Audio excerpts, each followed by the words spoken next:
Nash, silakan tepuk tangan Bu untuk Nash Bu, Masya Allah.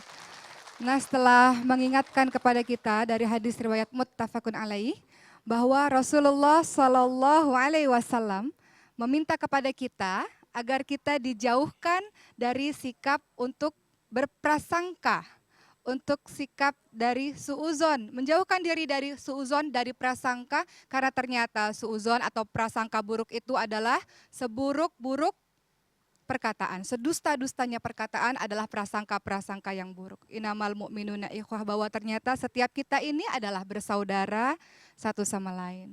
Jadi mudah-mudahan mengedepankan apa yang namanya husnuzon, berprasangka baik insya Allah. Baik Bapak dan Ibu, Jemaah Islam itu indah yang dirahmati oleh Allah. Sekarang kita akan membahas bagaimana agar kita terhindar dari suuzon atau prasangka buruk.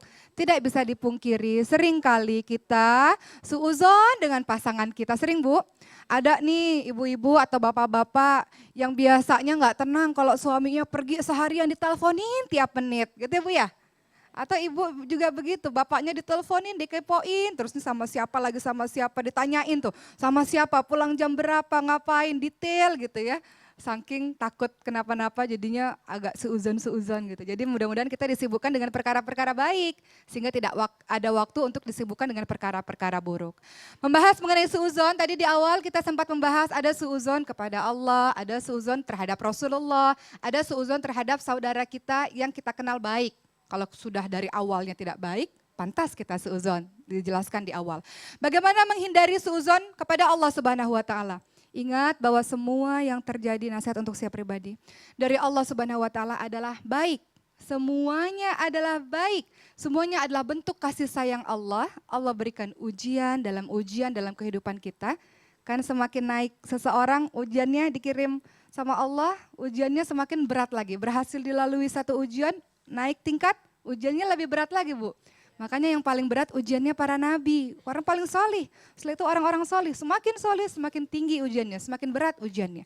Gimana cara menghindari agar tidak suuzon kepada Allah? Di surah Al-Baqarah 216 Allah telah mengingatkan kepada kita. Wa asa an takrahu syai'a wa huwa khairul lakum, wa asa an tuhibbu syai'a wa huwa syarrul lakum. Wallahu ya'lamu wa antum la ta'lamun. Allah mengingatkan kepada kita akan semua yang terjadi dalam kehidupan ini, boleh jadi kita benci terhadap perkara tersebut. Kita nggak suka hal itu terjadi pada kita. Tapi kata Allah, itu yang terbaik bagimu. Kita benci, kenapa hal ini terjadi padaku? Kenapa ujian ini terjadi padaku? Tapi kata Allah, itu yang terbaik bagimu. Boleh jadi sesuatu yang kita senangi justru itu tidak baik bagi kita. Allah lebih mengetahui daripada kita. Husnuzon, berprasangka baik akan semua takdir Allah. Ya Allah terima kasih, mungkin ini adalah proses untuk introspeksi diri, nasihat untuk saya, proses untuk pendewasaan diri, proses untuk lebih dekat lagi kepada Allah Subhanahu wa taala. Kadang kalau kita nggak dikasih kesedihan, kita kan jarang berdoa sama Allah. Kita jarang bangun sholat malam di sepertiga malam. Lagi ada masalah sama suami, baru udah kita ambil sejadah istainu bisabri wassalah dengan sabar dan sholat, baru kita dekat sama Allah, ya Bu. Kalau kita dikasih happy terus, mungkin saja di sepertiga malam kita nggak bangun, mungkin saja. Kadang kita ini dekat pada Allah, kadang pada saat kita terpuruk. Jadi husnuzan, berprasangka baik pada Allah karena semua yang Allah takdirkan adalah baik. Berhusnuzan, berprasangka baik pada Rasulullah. Iya, Rasulullah mengajarkan kita perkataan, perbuatan, langkah kaki semuanya adalah ketuhasan, contoh teladan bagi kita.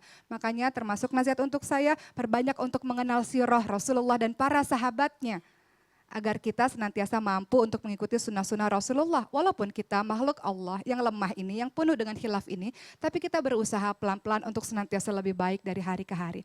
Dan yang sering terjadi adalah berhusnuzon kepada sesama saudara kita yang kita tahu orang tersebut adalah baik. Sehingga apa yang harus dilakukan supaya kita senantiasa berhusnuzon, senantiasa berpikir ketika bertemu dengan orang lain, ya Allah, dia lebih mulia di sisi Engkau dibanding dengan aku, wahai Allah. Kalau kita melihat anak kecil, yang ada di pikiran kita adalah, ya Allah, dia masih kecil dan masih belum banyak berbuat maksiat. Seperti daripada aku sudah diberi usia yang banyak oleh Allah, aku banyak berbuat maksiat. Kita lihat orang tua yang di pikiran kita adalah, ya Allah, ternyata orang tua tersebut sudah diberikan waktu olehmu untuk lebih lama beribadah dibanding denganku. Kita lihat ada orang berbuat maksiat, kita katakan kepada Allah, ya Allah, dia buat maksiat karena dia tidak tahu. Betul. Sementara aku buat maksiat karena aku tahu. Jadi senantiasa kita merasa bahwa orang tersebut posisinya lebih baik di mata Allah dibanding kita. Jadi itu husnuzon. Yang tua pasti banyak ibadahnya. Iya. Jadi kita harus berbaik sangka orang tua itu banyak ibadahnya.